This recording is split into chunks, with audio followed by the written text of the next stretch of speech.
Welcome everyone to our webinar series, Aging Society in the Era of Pandemics, Approaches in Japan and Canada. I'm Aya Fujiwara, the Director of Prince Takamado Japan Center for Teaching and Research at the University of Alberta. This is our fourth webinar in the series, and we are going to look at how to mobilize serious games in this critical time. First of all, I'd like to thank Consul General Kobayashi and the staff of the Consul General of Japan in Calgary for this generous support, which made this happen. And our two speakers, Professor Rockwell and Professor Matsukuma, and our moderator, Choshi Mir, for joining us. Thank you very much. This year started in the middle of the pandemic. And in Canada, over 19,000 people, and in Japan, over 5,000 people have lost their lives. Our thoughts are with them, their families, relatives, and friends. We began hearing about the positive news regarding the general use of vaccines and various applications of science and technology to this crisis. Today's speakers also contribute to the promotion of our health and well-being, exploring the way for motivation and engagement. Since its establishment, Prince Takamado Japan Center for Teaching and Research at the University of Alberta has been committed to the promotion of intellectual exchanges between Japan and Canada. This situation has made it difficult for us to interact in person and encourage student mobility between two countries, which are significant parts of our academic mandate. Our mission remains to create opportunities for international exchanges. Now I'm very honored to have Consul General Shigenobu Kobayashi, and thank you very much for being with us today. And I would like to invite him to make his opening remarks. それをよろしくお願いします。はい、どうもありがとうございます。Good evening and good morning. Well, thank you for joining us today's webinar, the fourth installment of this series. We are now focusing today's serious games. The title is Mobilizing Serious Games Under the COVID-19. Well, first, I would like to say thank you again for hosting this very valuable webinar series with Prince Takamado Japan Center for Teaching and Research. I appreciate for your, the dedication in this respect. I would like to give a big thank you for experts in attendance today, the speakers. From Japan, the Professor Hiroyuki, I think Matsukuma, from the Department of Content and Creative Design at the Kyushu University, who is also the Director of Serious Game Project. And also from Canada, my friend, Jeffrey Rockwell, from the Department of Philosophy and Digital Humanity from the University of Alberta. He's also the Director of the Kyushu Institute for Advanced Study.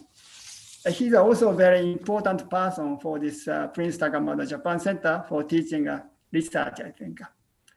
Well, it is such a great pleasure to have you both participating today to enable us make an international discussion about this mobilizing games to support the aging society. As just, the Dr. Aya Fujiwara mentioned, now that it is a very difficult situation in the COVID-19. In this respect, in particular, we need to pay attention to the elderly persons who are most affected. However, generally speaking, the games are for the younger or children. And in general, for instance, don't play so many games. Read books. These are the phrases from the parent. However, I think, if you listen to this webinar, this kind of serious game is not something like that. It's, of course, have a taste of the entertainment, but also contribute to the solution for the various, the agendas in the education or healthcare or something like that. In particular, for the elderly people, health and rehabilitation, those are very important I think in this kind of the agenda, a digital game is a very, very important and valuable, I think. I think today's discussion is very unique and valuable and important. For me, when I was a student of the university, I learned a little bit theory of games, like the dilemma of the prisoners. Those theories are very important, but today's discussion will give us a more kind of the sense of the entertainment and also the way to solve these various difficult problems. So once again, thank you very much for your speakers that join us today, and also every other people that join us today of this discussion. Well, I think today's discussion was very, very fruitful. Thank you very much. Thank you very much, Consul General Kobayashi. And now I would like to introduce our moderator, Chelsea Meir. She's the PhD candidate at the University of Alberta. Thank you so much, Aya. So first we'll be hearing from Dr. Hiroyuki Matsukuma. As mentioned, Dr. Matsukuma is an associate professor in the Department of Content and Creative Design at Kyushu University, and also the director of the Serious Game Project. Welcome, Dr. Matsukuma. Good evening and good morning, everybody. So my name is Hiroyuki Matsukuma, and I'm the associate professor at Kyushu University. So I consider it a great pleasure to have this opportunity to speaking to you in regard to my research. My presentation theme is a study of serious game for healthcare. Before starting, let me introduce myself shortly. My major is content design, and I'm particularly focused on CG production. I'm also the executive director of an art competition named Asia Digital Art Award. If the participants make the artworks, please join our award next year. Firstly, I'd like to briefly explain what serious game is. Then I'll introduce the two games I developed and my exercise club. To conclude, I'll talk about my activities amid COVID-19. Have you ever heard of the term serious game? Serious games are digital games designed to help solve social problems. Also, there are various social problems in our society. I especially focus my research on healthcare and for elderly. Here are some photos of clinic named Nagao Hospital. I have done a joint research with this institution in the field of medical and healthcare for a year. Nagao Hospital has been activities introducing digital tools such as Nintendo Wii for the participants' rehabilitation, and has a good environment for joint research to seek more comfortable methods of rehabilitation. So I have developed a couple of games in collaboration with Nagao Hospital, and here are two representative games. This is Kiritsu-kun, which supports stand-up exercise. Stand up, sit down exercise. After a repeated discussion with Nagao Hospital, we regarded that the targeted motion to be stand-up exercise in this game. Stand-up exercise is the core of all rehabilitation trainings and is also the basis of daily activities. Also, it's such an important exercise. The motion is monotonous and boring. Our goal was to change this monotonous exercise into the enjoyable one with the help of games. This is an overview of the game. When a player stands up, a tree grows. The player needs to stand up repeatedly to reach the goal. We use a device named Microsoft Kinect as a hardware along with a PC. The target player is the elderly. Now please watch the demo movie for 4 minutes.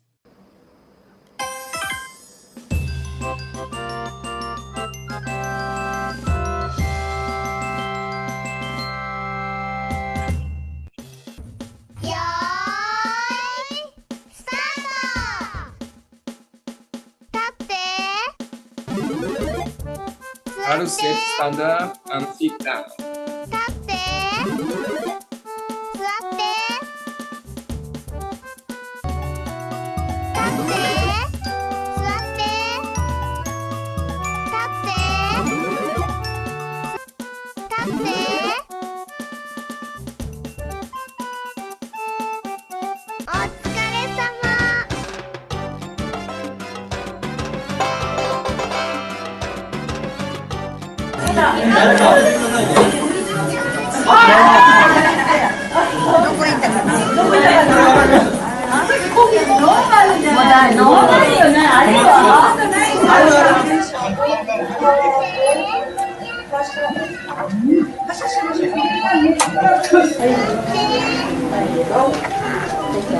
I have to say the most important point about my games. So this game has the very cute voices, girls' voices, and these voices are my daughter's one.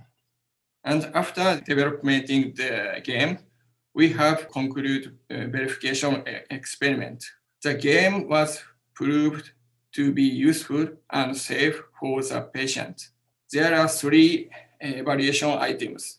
1, give the subject the mission to stand up as many as possible, and we check the number of times. And 2, judge by a subject. And 3, check the vital sign of subjects and observation. These evaluations were conducted in 3 different conditions: exercising alone with no game, exercise alone using game, and exercise with therapist with no game. There are 48 subjects in total. Here's the result, the maximum number of the stand-up times in both at hospital and the daycare center representatively, the high score rather than other situations. And training using the game and the training with therapist have shown the similar result. The training with Kiritsu-kun is also evaluated. It's safe enough under the observation of the therapist. This is the second case study. I will give the brief introduction to this game, Rokomo de Baramingo. This game supporting the exercise in the one leg stand. The game was named Rokomo de Baramingo, and this game offers exercise to strengthen legs to maintain balancing ability. Now please watch the demo movie.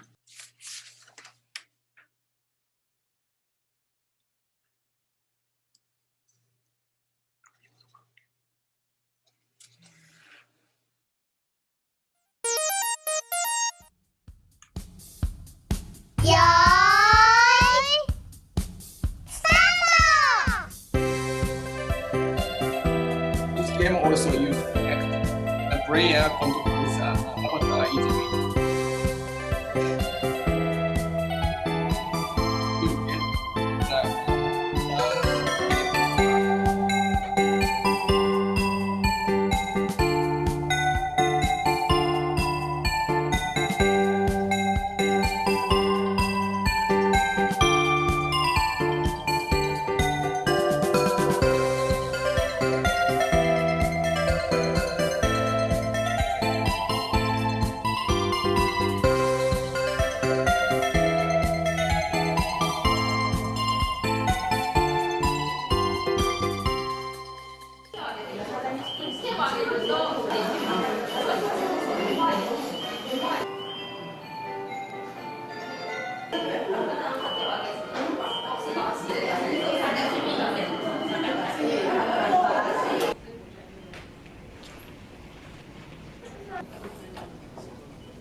And we have held a Rokomo exercise club regularly on campus for the opportunity to have elderly use the game along with Kiritsu-kun and Rokomo de Baramingo. So as you imagine, elderly people in their 16s to 18s do not usually play games in Japan. So we are required to settle a place to have them play digital games. We have held this club regularly for more than 5 years and have always received good review from the elderly. Surprisingly, most of the participants didn't drop out from the club, and they were quite happy to join it every time. However, the situation has changed due to the COVID-19. From here, I'll talk about what I have done amid COVID-19. The Rokomo Exercise Club was called off last March, and the daycare at Naga Hospital was temporarily closed at last April.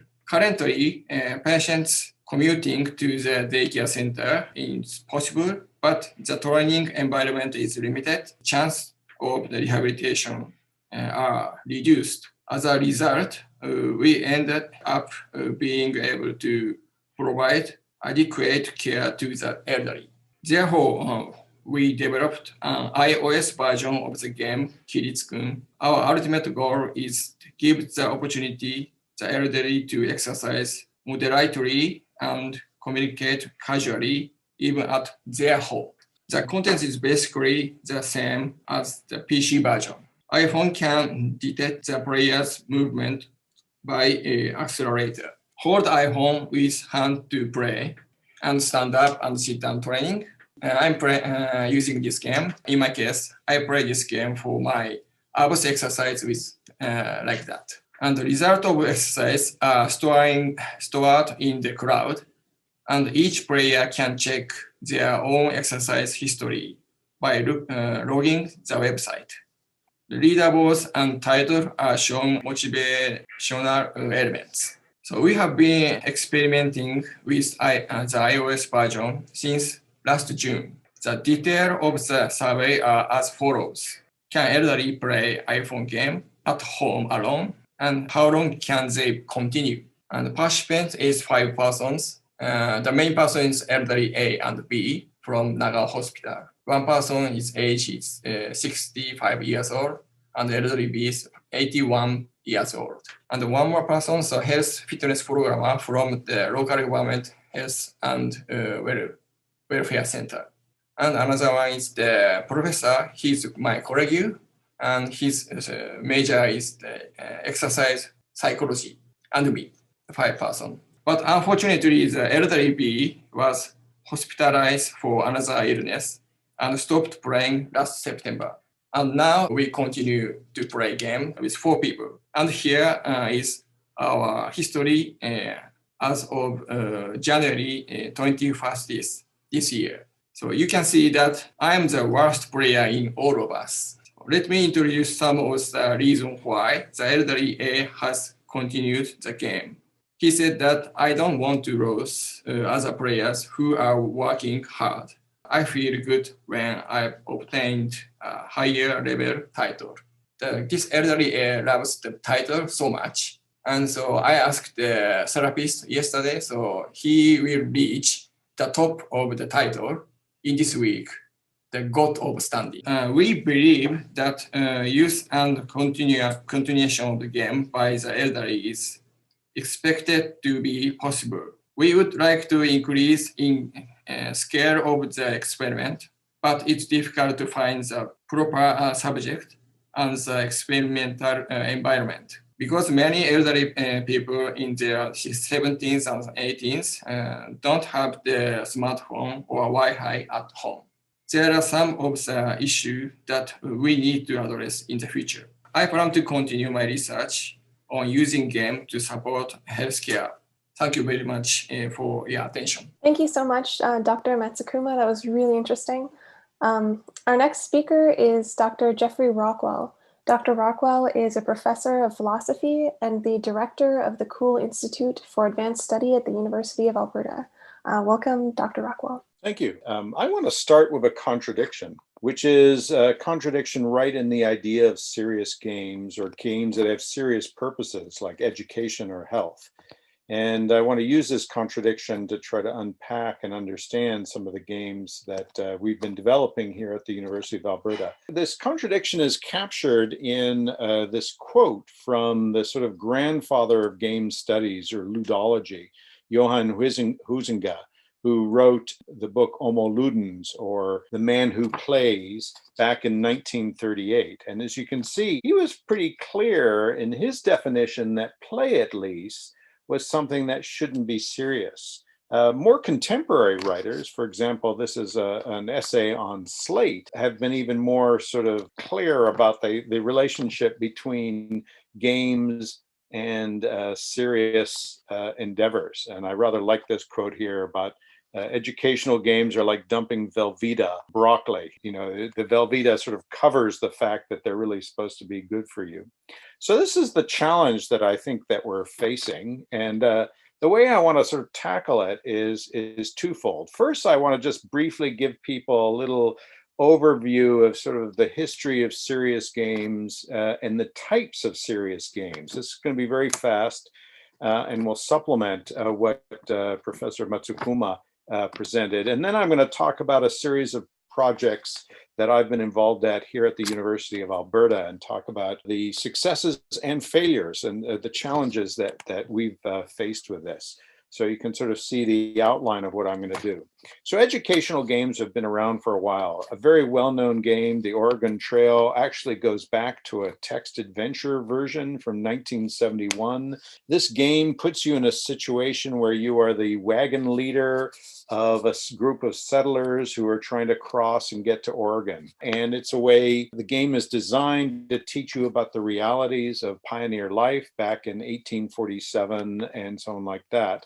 And you can see this game continues to be redeveloped. You can see in the left, you can see the early text version, and then it was moved to Apple IIs and IBMs. It began to get graphics, and it's now gotten quite sophisticated. So this is a very well-known educational game. There are Canadian educational games. I say this just for our colleagues here in Canada. The Bitcasters combined with Telefilm Canada actually took Civilization 3. They took the engine and they built a version, a game called Historic Canada, the New World, or the History Game Canada, in which you can play either a native person, French settler, or an Anglophone settler, and you try to recreate or simulate what life was like in the settlement of and colonization of Canada with all the problems and challenges. Serious games don't only have to be educational. A fairly well-known game, which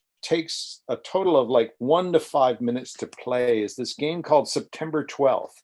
It's by somebody who's also a theorist of games, Gonzalo Frasca, and a company News Gaming.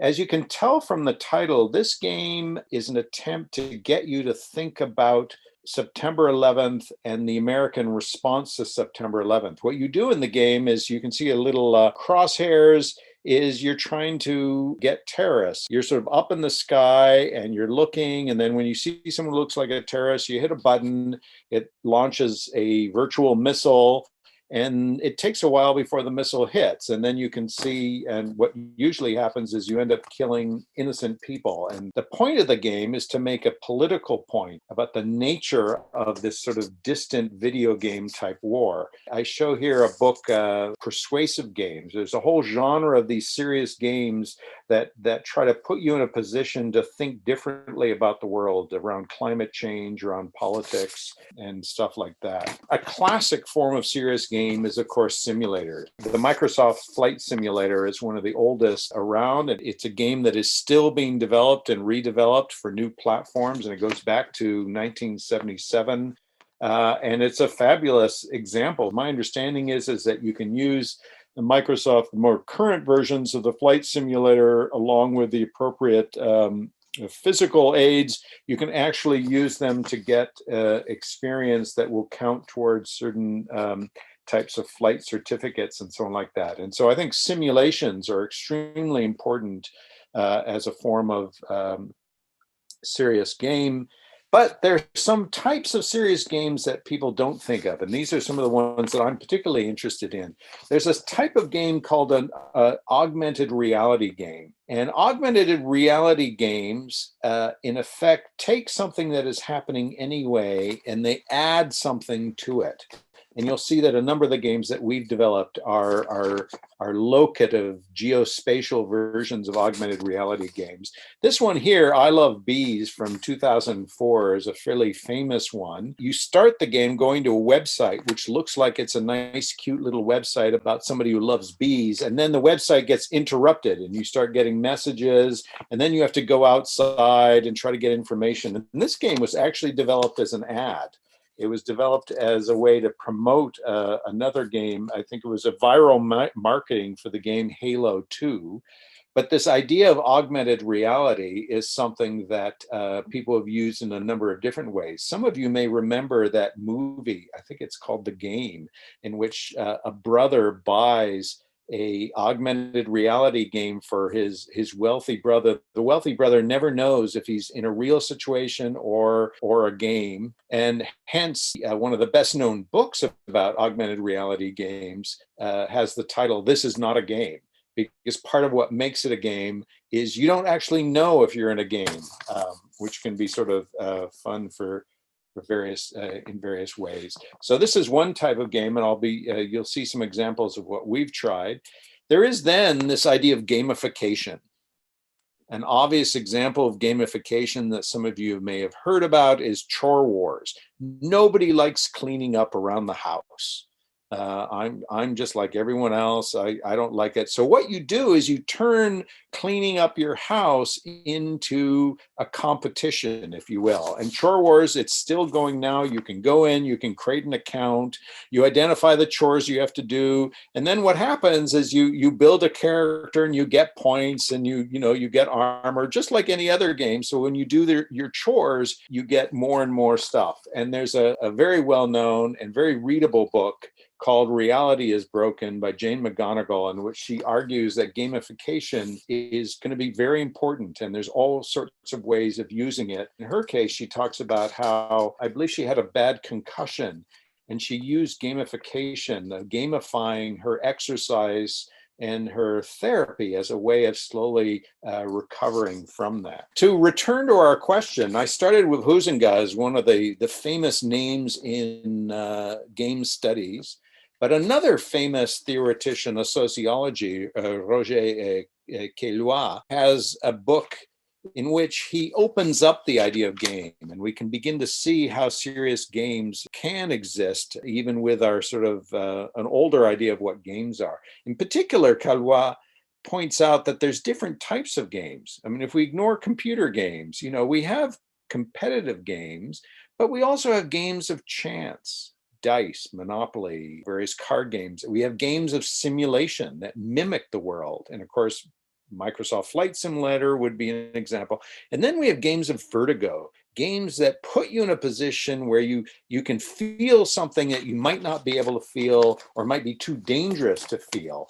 And there's a whole interesting genre of medical games looking at helping people overcome things like fear of heights, where you get in a simulation and so on like that. So it doesn't have to be, games don't have to be the normal ideas of games. So now what I'm going to do is I'm going to switch and talk about some of the experiments that we've been doing over the last 10, 15 years. These experiments in games all predate the pandemic. But I'm going to talk a little bit about how I think these genres of games apply and how we can think about these games in this time of isolation. One game that we've done, which in some ways is a pretty standard simulation, we built a simulation for teaching medical students about the ethics and the discourse of what happens when you're on a ward. We used Unity, so this is a game development engine. We built a first-person shooter. You get to walk around, you meet this doctor, and the doctor puts you into various uncomfortable positions, and you have to respond in different ways. And then at the very end of the game, it gives you a sort of summary. You chose not to wear a mask. In the very beginning, you may not notice, but you can go and actually get yourself a mask. You can actually get a second mask and give it to the doctor that you're following, who has put you in this uncomfortable position where he's not wearing a mask. It sort of says, well, here's what you did and here's what you should have been thinking. So the game is used in a sort of interdisciplinary medical education course. It's a course that brings together nursing and medical students and so on like that. It's been quite well received, and we've got good evaluations. I will say one of the problems with this was it was very expensive to make. For one little module, we had to buy all sorts of 3D objects and so on like that, and then building the animations and building the 3D space and so on like that. So it's a labor-intensive and expensive process. A type of game that we're very fond of and that we've been playing, doing a lot of development on, is what I call locative games. or augmented reality games that you play out in the real world. You don't play at your computer at home. These are games that you play on your cell phone, you go out into the real world. And we've developed a whole series of these for different purposes. We started by actually using off-the-shelf software. One of the ones that we worked with was Foursquare, which was an early sort of locative social media environment. So rather than building our own environment, we decided to see what we could do with existing ones, and we had a relationship with Foursquare. And this one we built White Avenue. For those of you who don't live in Edmonton, White Avenue is a place that a lot of people like to stroll along, and there's lots of stores and gift stores and places to go in. Before Christmas, we worked with a lot of the different store owners to develop a game with various challenges to encourage people to get out, go to different stores, see what's available, enjoy the street, and enjoy being outside. Because if you've been in Edmonton, you know that we have a real problem with seasonal affective disorder, with people staying at home and not getting any exercise. There was a series of challenges where if you went into various stores, you can see on the map there, you can see which stores are participating. You would go in. We had these little hidden sort of kawaii characters. And if you saw them and took a picture or looked at them, you could answer questions and then win prizes and stuff like that.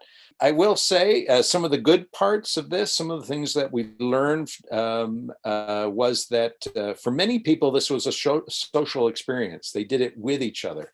The downside is it's very hard to get locative games to work reliably. The Wi-Fi and even cell connections of people can be somewhat unpredictable, and it can be difficult.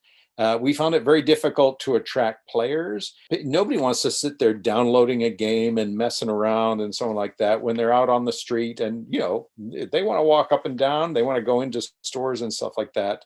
The business owners love the idea, but when we weren't getting a lot of traffic with it, they liked it a little bit less. It was a semi-success. We took the same idea and we expanded, and we built our own authoring system and our own environment. We built it on top of a technology called LAR. And in this one, it was actually a sort of treasure hunt. You'd hold your cell phone up, you'd scan around, you would see little characters, you'd move in on them. And then if you got close enough to a location, you would grab it and then it would ask you questions. And we built this particular one here, Campus Mysteries, was an introduction to the University of Alberta. So people, new students, had to sort of wander around the campus and learn about different locations, also learn about healthy eating. It was we were showing them where they could get food, where the restaurants were, learning about where the health center was and so on like that, trying to encourage students to use all the facilities on campus. You could only grab these icons, these floating ghosts, if you will, by getting close enough to them. So you had to physically walk around. And we included one of the things that was in Campus Mysteries in 1918, when the pandemic hit here in Alberta. One of the buildings, I think it's Athabasca or Assiniboia, became a ward. And there's apparently a ghost there from one of the students who died in that ward. And so we included historical information too that would connect people to the history of the campus and the different buildings. We took the same idea, and Fort Edmonton Park is a historic area. It's got a number of streets with historic buildings, and we built it with a whole sort of set of questions. You'd have to go into the buildings to answer the questions. The downside here was when we really discovered that if you don't have good cell coverage and people don't have data, they can't get the next question, and then they get frustrated. The technology is not quite there, though I think both Apple and Google have now come out with APIs that allow you to build more reliable locative games. So it's something that we hope to return to. Finally, as part of this whole project, we actually built an authoring system, because we became convinced that in some ways the most interesting thing was to give students the capacity, or artists the capacity, to build their own little stories into the neighborhoods. In particular, we were working with an artist who wanted to hang her art floating in different parts of the city so that other people could come and sort of see an exhibition outside. And so we built an online web-based platform for doing that. Now I'm going to talk about a different project. This is the project that has perhaps been the most successful and the most widely used. In most universities, at least in North America, there are hundreds of students every year have to learn how to write. Nobody seems to want to actually teach them how to write. Nobody wants to teach the intro writing course and so on like that. So we worked with the writing studies group and we developed a gamification of writing, what we call the game of writing. So we built an environment, and this can support classes or sections of hundreds of students. It's been used by over 1,000 students over the years. And what the environment allows you to do, it's got a number of different components here. Of course, the central component is where you do the writing, but there's all sorts of advice that you get for writing. Once you finish the writing, you can submit it to your TA, you can go to the online manual, you can take notes and so on like that. You could do this with Google Docs to a large extent. But we then have some really interesting features. We have some analytics, which are not really gamification, but you can sort of see a word cloud of what words you're using and so on like that, and get a concordance and see how you're using different language. Something that was very important educationally was a whole commenting system, because the pedagogical principle was that you learn to write by commenting on and editing your writing and other people's writing. So students would have to write something, then they would have to go read their fellow students' essays, and they would have to comment on them. And then the teaching assistants could star the good comments. So we're trying to get the students to be thinking about and working on their writing. But back to gamification, we had all sorts of sort of dashboards where you could see how far you were in the assignment, which assignment you were in. In an early version, we actually had a competitive version. You could brag about it. When you'd finished a particular assignment, you could go, "Yeah, I finished it before you did," to other students. And then we had a brilliant student from Korea who designed a whole series of badges. So if you were the first student to finish the assignment in your group, you got a badge. You got badges for all sorts of stuff and different amounts of points, and we had leaderboards. I will say the gamification was used. So we did a lot of analytics, because the nice thing about this is that we could see what parts of the web application people were going to. So we could see people trying out the gamification and the analytics and stuff like that. But to be entirely honest, probably the main thing that people used was the commenting. And that ended up being used a lot more than the other things, which is actually pedagogically a good thing. It's also partly because they were given grades if they did comments. They had to comment on each other's stuff. So the best way to motivate students is usually grades. But the gamification was also being used. And students, we had one student who said that, as weird as it was strangely satisfying, and he enjoyed getting different types of badges and stuff like that. So I'm going to talk about two more things, one last game, and then something that's not quite a game, but is related to COVID and is heading towards it. Probably the most successful game of all the ones that we've developed was a card game, a simple game that, you can actually create this game with a bunch of pieces, with paper, scissors, and a pen. What we developed initially was what's called a game design game. So this was a game to get students thinking about how to design games, because one of the hypotheses that we developed was that, in fact, the way you learn from gaming is by designing games, by having to think about how do you simulate, how do you mimic a situation in a game type environment. It forces students to think about the formalization and how you would simplify a complex world situation into something that is playable. The problem is that students are often very shy to be creative about game design. So we designed a ridiculous game design game. So what happens is they get put in teams, they get handed a bunch of cards, and then they have to come up with a game. For example, they have to come up with an idea for a game where the who is coworkers and followers, or it might be aliens from space or whatever. The where of the game is public space. It lessens the anxiety of coming up with a game, because it is constrained by these ridiculous who, where, when, and wild cards. And this has proven extremely successful. And we've actually adapted this game design game to a whole series of health situations. Obesity, getting people to talk about obesity by giving them these sort of ridiculous constraints It frees them to talk about obesity. Mental health issues is another situation where this has been used. Again, it relieves the anxiety of talking about yourself and the really serious things and liberates it. So this has been something that has been applied in a number of different ways. I'm going to end with a project that we're working on now. It's not a game, but it's heading towards being a game. We've gotten a grant that I'm not allowed to talk about, but the point of this project is to look at how people are talking about COVID. So we have been grabbing political discourse and Twitter discourse and web pages. We've been scraping a lot of information about COVID in Alberta. And we have brought it together into various text analysis environments so that we can visualize it.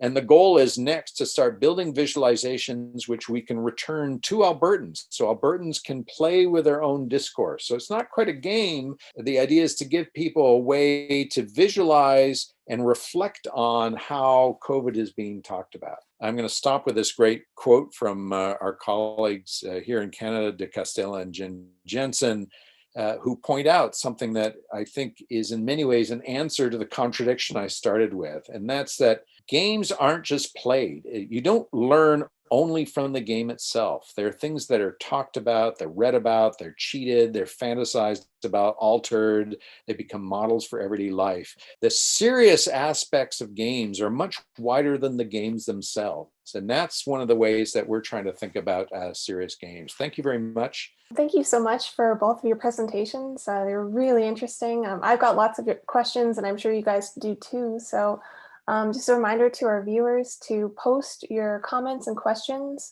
You can do that either in the chat or using the Q&A tool. So the first question I have is really about connecting this webinar back to the previous ones that we'd had before. So in the past webinars, we've been really exploring this idea of aging society in the era of pandemics. Seniors have been particularly affected, not only in terms of their vulnerability to infection, but also to the effects of social isolation. What role do you think serious games can play in caring for seniors? As you said, that the current situation of the elderly is very serious. As I mentioned in my presentation, the opportunities for exercise are decreasing. The use of fitness gyms has been restricted and healthcare events have been called off. In addition, the elderly themselves are not going to out there, avoiding crowded place for fear of infection. This is the problem not only for those who need rehabilitation, but also for healthy elderly people. As a result, the elderly have to stay at home and exercise by themselves. This is very difficult, I think. This is why we believe that the games are effective, because games are good at encouraging active and continuous activity alone. I believe that games are a useful tool amid COVID-19, but there are some issues and need to be addressed. First of all, the elder people, they have almost no experience playing them. In fact, they would probably say that they don't want to play game. My club's participants were almost same like that. But once they try it, play game, so they find it easy and fun. Males in particular love title and readables. I would like to change this situation in society by talking about my works. And second one, this will be a request to game creators. Many game creators love game, so they try to make a complex game that they want to play. My lab student also come up with such project at first. However, elderly people with no gaming experience cannot play complex game.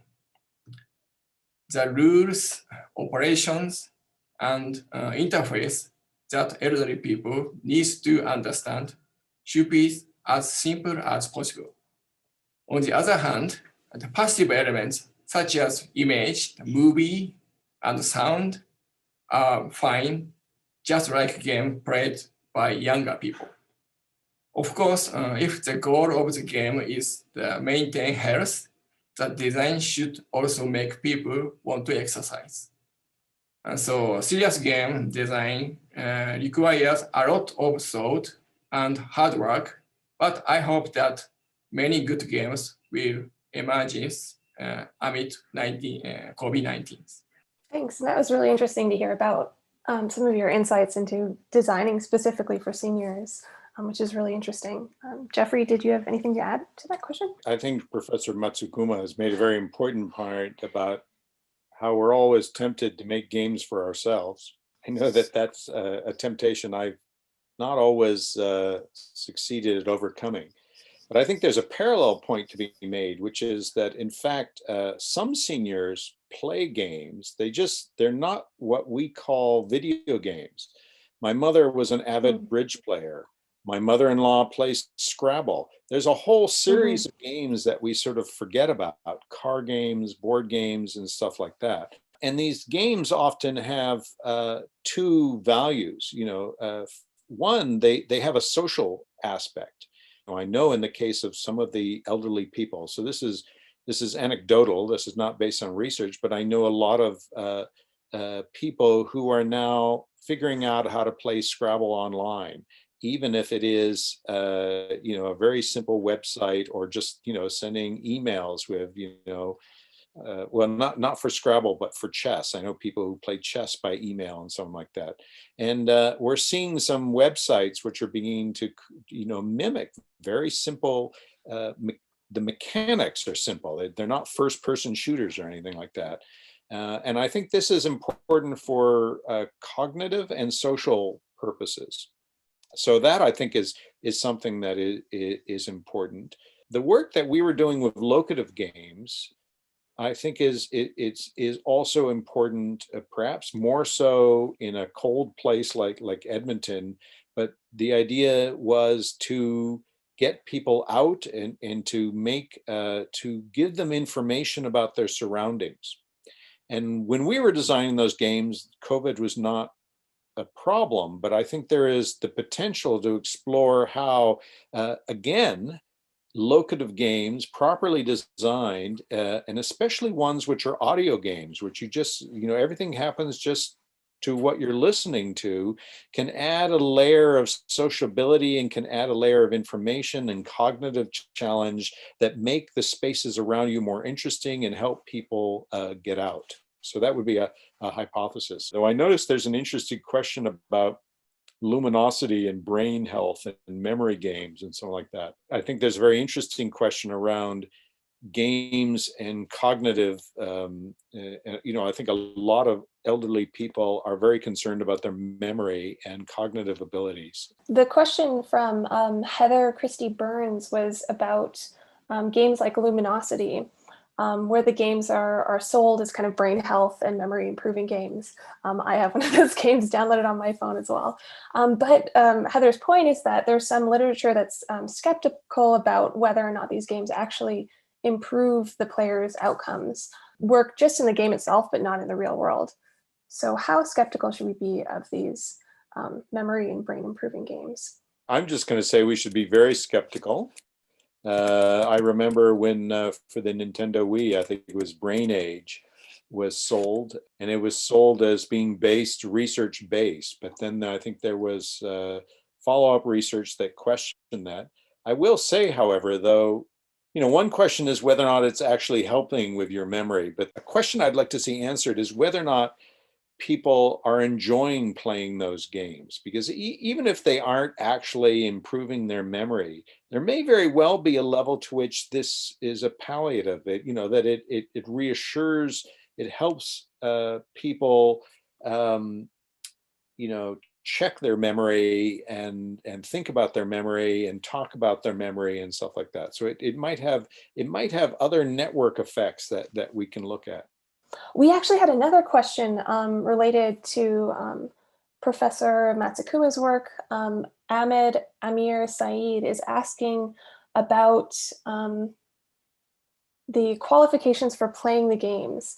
He asks, I assume that the exercise cycles are not very hard and that the participants don't feel too exhausted, but are there any qualifications for the participants, like age or health conditions, for them to be able to play your games safely? I introduced my games, 2 games, stand-up and sit-down exercise, and so balance game. About the stand-up exercise game, and all of the elderly can play in safety because the movement is very simple: stand up, sit down. And so if the elderly people play this game very hard, for example, 40 times every day, but so the patient usually at the Nago hospital, the 10 times, just only 10 times one day. Yeah, player can choose the level of the play. Very easy. And another, the balancing game. Balancing game is a little bit difficult to play because the player have to stand one leg. Usually in Naga hospitals, the patient cannot stand one leg. The balancing game is for the healthy elderly. About the condition of the players, Naga hospitals the therapist check patient, of course. At our circle club, exercise club, we check the vital sign before the training. We have to care the health every time. That's interesting. And you mentioned in your presentation about having to do things like monitor vital signs when you're developing these games. A sort of follow-up question, I was curious, are these games available to purchase in North America, and how many players do you have? I hope to up the application to the App Store, but so not yet because we have some program to copywriting. That's great. Just now, so the people can download just only in this campus.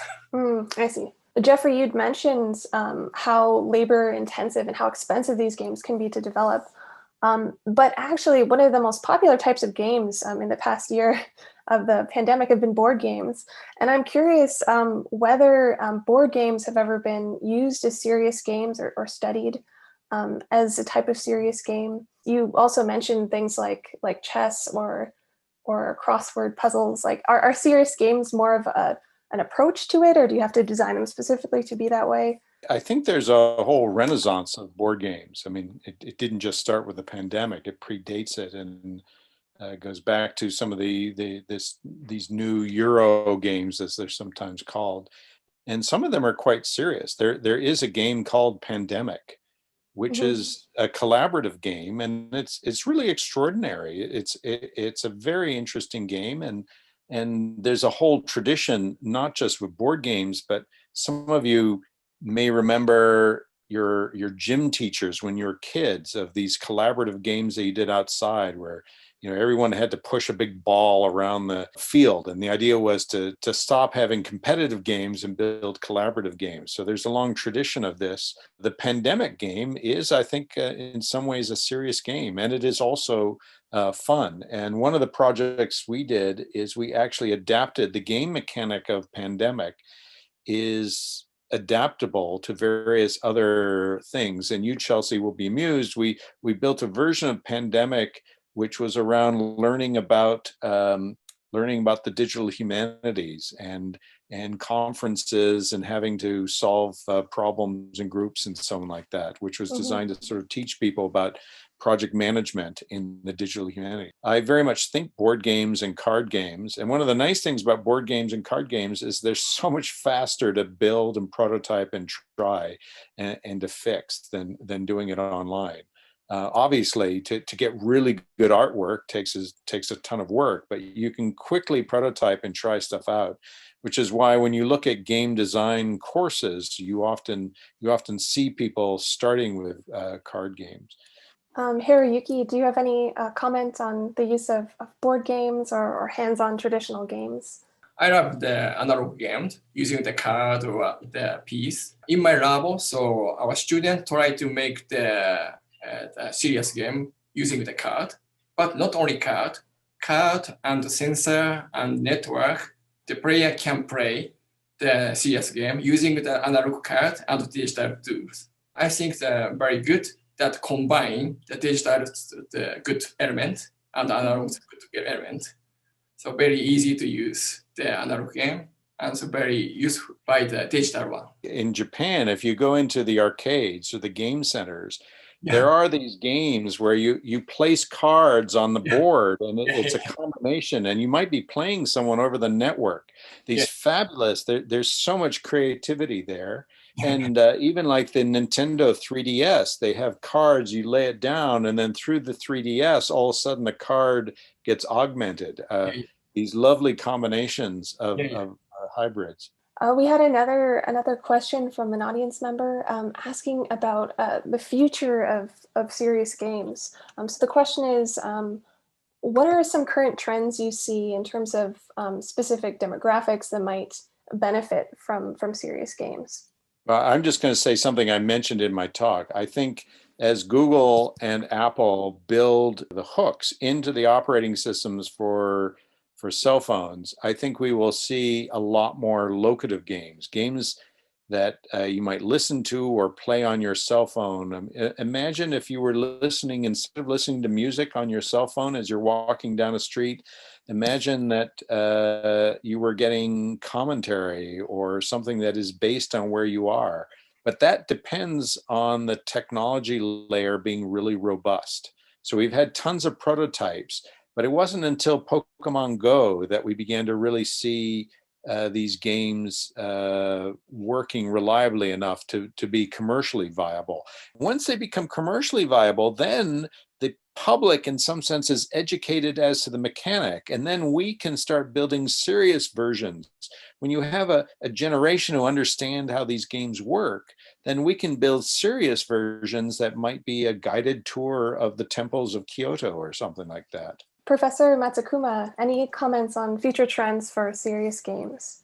I think that the COVID-19, this situation make a good effective for serious game field, because the people have to stay home and very difficult to meet the people. This situation want to good the serious game. So a lot of the game creator or the designer try to make the good serious game design, and we can get good games soon. That relates to another of my questions about how our perspective on gaming has changed because of the pandemic. So in the past, gaming has gotten a lot of criticism and heat for promoting antisocial behaviors. There's kind of the stereotype of the gamer alone in the basement in isolation. But has the pandemic given us a new perspective on gaming and its social benefits? I'm thinking as well about how games have been used for not just socializing, but for hosting events and things like that. I think it's been certain genres of games that have where we've seen, let's say, antisocial elements. And they're not even strictly antisocial. They're social patterns where people within the circle, in some sense, enjoy the particular weird culture that emerges and people outside are excluded and something like that. It's very much a mixed bag. If we stay games as the important games as being the AAA shoot 'em up games, then there's been a lot of challenges around the discourse that surround those, and a lot of them are violent games and something like that. But if we open our mind to all sorts of things as being games, from board games to Farmville or something like that, I think we see all sorts of patterns, and it's no longer a clear, there isn't one thing left that we could answer yes or no. There was a question in the chat, which I think sort of relates to about mental health. I think often the stereotype is that, too much playing of games in the basement leads to mental health problems. But the research isn't that clear about that. In some ways, the kids who go into the basement in some ways might be joining tribes in their own World of Warcraft. You know, they could actually have quite an elaborate social life. And now we're all in this situation where all of us have a social life that's built around the screen and screen activities. So in some ways, those people might be healthier because they've learned how to build social connections around that.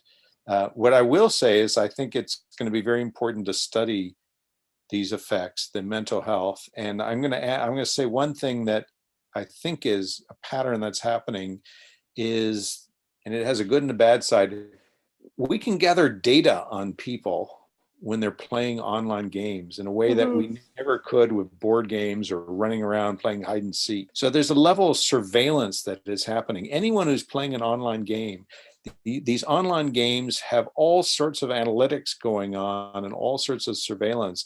And that surveillance is obviously being used primarily to sell them better. And in Japan, they had the whole gacha-kan problem of, you know, really fine-tuning ways of getting kids to spend far too much money. But the surveillance can also be used, and it's being used by school boards and by researchers to identify people who may be struggling and may have mental health challenges, which raises a fascinating ethics problem. You know, let's say, with our game of writing, let's say we were tracking information and then feeding it to an AI that sort of said, oh, so-and-so over there, Chelsea, you know, from the stuff she's writing, we think maybe she's struggling with mental health problems right now. What would we do about that? You know, would it be ethical for us to contact you and say, hey, Chelsea, I think you're struggling with this. Would that be ethical? We've got a fascinating set of problems around data analytics, big data, and surveillance. Yeah, and I like how you touched a bit on the nefarious side of gamification, because games, of course, have been used as well by employers to track employee productivity and make sure their employees are getting enough steps in. But it raises a lot of questions about surveillance and how that can be kind of couched in these fun terms like play and such. Hiroyuki Matsukuma, do you have any last comments or responses to the question? Now I'm very excited about the culture of esports. It has the potential to expand the idea using the game for exercise and the running.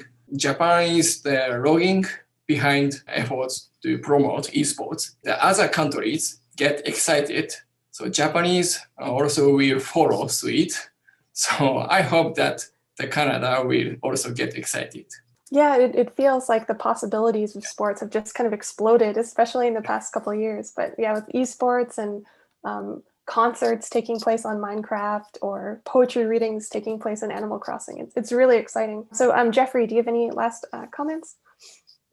I'm just typing an answer to David Ibsen has a question here about opportunity to interact with the Alberta pandemic game, and I just was reminded of we developed an idea for a game in which this was for U of A students in orientation.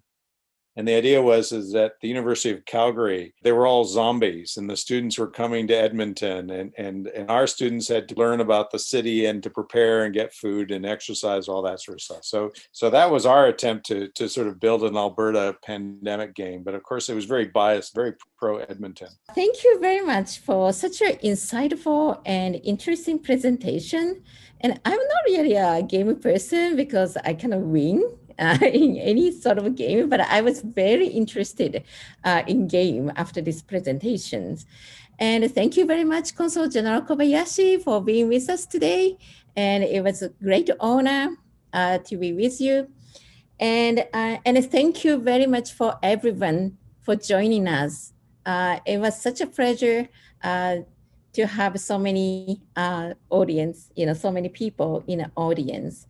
So PTJC will continue hosting these webinars and trying to promote the intellectual engagement between Japan and Canada. So please follow our website and PTJC. And also we have an account on Facebook and Twitter. So thank you, everybody. And have a very nice evening and a nice day.